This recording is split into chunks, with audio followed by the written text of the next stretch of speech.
NRC NRC. বন্ধুরা, আবারও আধার card voter কার্ডের ভারতীয়তা বা এর পরিচয় নিয়ে প্রশ্ন উঠলো কলকাতা হাইকোর্টে। আপনাদেরকে আমি আগেও বলেছিলাম যে আধার কার্ড ভোটার কার্ড ভারতীয় হওয়ার প্রমাণ যথেষ্ট প্রমাণ কিন্তু নয়। ঠিক আছে, তো এমনটাই প্রশ্ন কিন্তু উঠেছে, কেননা একটা বাংলাদেশি ধরা পড়েছে, হাইকোর্টে মামলাটা গেছে।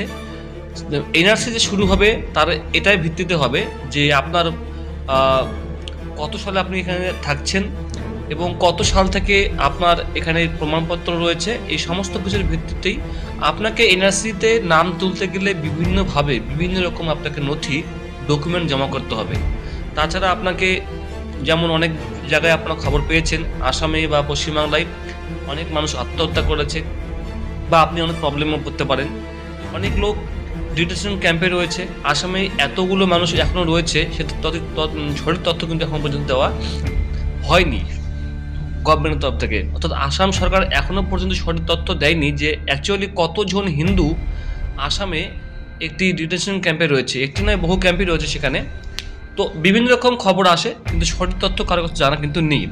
এবার আধার ভোটার কার্ড থাকলেই তিনি ভারতীয়, প্রশ্ন কলকাতা হাইকোর্টের বিচারপতি দেবাংশু বসাকের। অনুপ্রবেশকারী অনেক বাংলাদেশি নাগরিকের জাল আধার ভোটার রেশন কার্ড আছে, যেটা আমি আগে বলেছিলাম।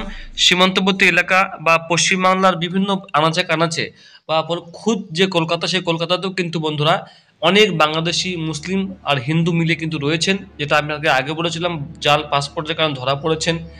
তারা এখানে অনায়াসেই Aadhaar card, voter card, ration card বানিয়ে ফেলেছেন, প্যান কার্ডও বানিয়ে ফেলেছেন। আধার কার্ড হলে প্যান কার্ড সহজেই হয়ে যাবে। তো সমস্ত কিছু বন্ধুরা বানিয়ে ফেলেছেন। তার জন্য কিন্তু সরকার বলেছেন যে এই সমস্ত কিছু কিন্তু যথেষ্ট প্রমাণ নয় ভারতীয় হওয়ার।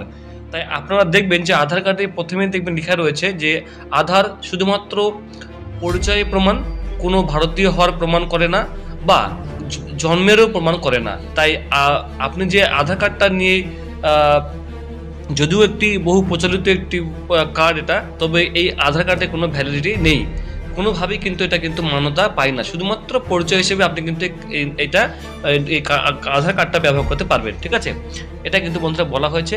আপনাকে বার্থ সার্টিফিকেট দেখাতে হবে বা 1971 সালের আগের আপনাকে দলিল বা কোনো প্রমাণপত্র আপনাকে দেখাতে হবে, অথবা চেন ডিড থাকে, আপনার বাবা তার বাবা তার বাবা, এরকম একটা চেন দলিল বা আপনার যে খতিয়ান, সেগুলো কিন্তু আপনাকে দেখাতে হবে। এগুলো দেখালেও কিন্তু আপনি নাম তুলতে পারবেন। ঠিক আছে, এবারে কিন্তু এই 2025-এ কিন্তু বন্ধুরা এনপিআর শুরু হচ্ছে। আর এনপিআর শুরু হবে এটার বেসিসে এবার, যেটা হচ্ছে কাস্ট সেন্সাসও হবে, মানে কতগুলো হিন্দু কতগুলো মুসলিম রয়েছে, এটাও কিন্তু এবার এই এনপিআর এর মধ্যে কিন্তু বন্ধুরা গণনা করা হবে। আর এই সমস্ত কিছুর ভিত্তিতে কিন্তু বন্ধুরা পশ্চিমবাংলায় কিন্তু এবং ত্রিপুরাতে কিন্তু এনআরসি করা হবে, এবং প্রয়োজনে ভারতবর্ষের যে কোনো রাজ্য কিন্তু করা হতে পারে। তবে মোস্ট টার্গেট যদি হয় সেটা হচ্ছে পশ্চিমবাংলা এবং ত্রিপুরা, এটাতেই হবে। ত্রিপুরাতে বহু বাংলাদেশি ঢুকে গেছে, পশ্চিমবাংলাতেও বহু মুসলিম এবং হিন্দু ঢুকে গেছে পশ্চিমবাংলার বিভিন্ন আনাচে কানাচে। এগুলোকে তাড়ানোর জন্য কিন্তু বন্ধুরা এই প্রথা বা এই নিয়ম আনা হচ্ছে। তার আগে কিন্তু বন্ধুরা এনপিআর এর পরেই এনপিআর এর ভিত্তিতে কিন্তু একটি নতুন করে কার্ড দেওয়া হবে, যেটার নাম দেওয়া হয়েছে সিটিজেন কার্ড। এই সিটিজেন কার্ড থাকলে আপনি প্রাথমিকভাবে এনআরসিতে নাম তুলতে সুবিধা হবে আপনার। এটা কিন্তু বড় ইম্পর্টেন্ট বিষয়। এবার দেখুন এখানে প্রশ্ন যেটা বলা হচ্ছে এই যে আধার কার্ড ভোটার কার্ডের মামলায়, সেটা হচ্ছে দেখুন বলছে এখানে দেখুন এক মামলার পরিপ্রেক্ষিতে এই পর্যবেক্ষণ বিচারপতির অনুপ্রবেশের অভিযোগে 1 বছর আগে বর্ধমানের এক দম্পতিকে গ্রেপ্তার করেছিল পুলিশ অনুপ্রবেশের অভিযোগে। সেই মামলার শুনানি চলাকালীনই একাধিক উল্লেখযোগ্য মন্তব্য করলেন বিচারপতি বসাক। কি বলেছে এখানে, প্রায় 1 বছর আগে বর্ধমান থেকে অনুপ্রবেশকারী হিসেবে চিহ্নিত, দেখুন বর্ধমান জেলাতেও কিন্তু বাংলাদেশি ঢুকে রয়েছে, অনুপ্রবেশকারী হিসেবে চিহ্নিত করে এক দম্পতিকে গ্রেপ্তার করা হয়। তারা জামিনের আবেদন নিয়ে কলকাতা হাইকোর্টের দ্বারস্থ হন। জাল পাসপোর্ট কাণ্ডের আবহে এই মামলা অত্যন্ত গুরুত্বপূর্ণ একটা মামলা। এই মামলায় বিচারপতির পর্যবেক্ষণ অত্যন্ত গুরুত্বপূর্ণ। বিচারপতির বক্তব্য, আধার কার্ড এবং ভোটার কার্ড থাকলে তিনি ভারতীয় নাগরিক, এটা কি করে প্রমাণ হয়, তিনি প্রশ্ন করেছেন। এটা বহু অনুপ্রবেশকারী বাংলাদেশি আছেন যাদের ক্ষেত্রে দেখা যাচ্ছে তারা জাল আধার কার্ড, ভোটার কার্ড এবং পাসপোর্ট বানিয়ে এখানে বসবাস করছে। খুবই অসাধু চক্র চলছে এখানে, টাকা দিয়ে এসব করা যাচ্ছে এবং পাসপোর্ট বানিয়ে এখানে বসবাস করছেন। এদের মধ্যে অনেকে আয়করও দেন নিজেকে এই দেশের উপযুক্ত নাগরিক হিসেবে প্রমাণ করার জন্য।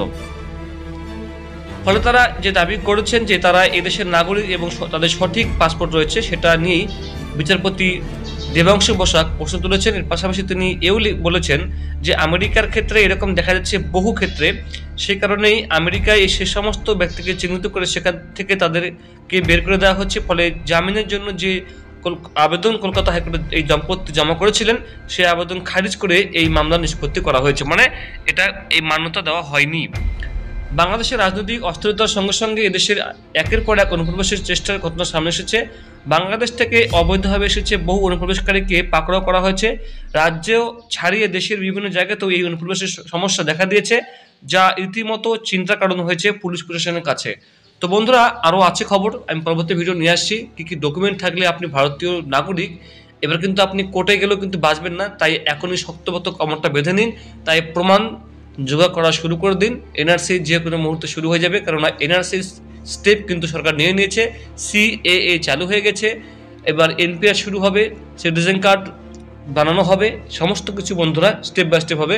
তাই আগের থেকে বন্ধুরা সতর্ক হবেন এনআরসি হাত থেকে বাঁচার জন্য। বিভিন্নভাবে কিন্তু আপনার বন্ধুরা ডকুমেন্ট জোগাড় করুন। Thank you.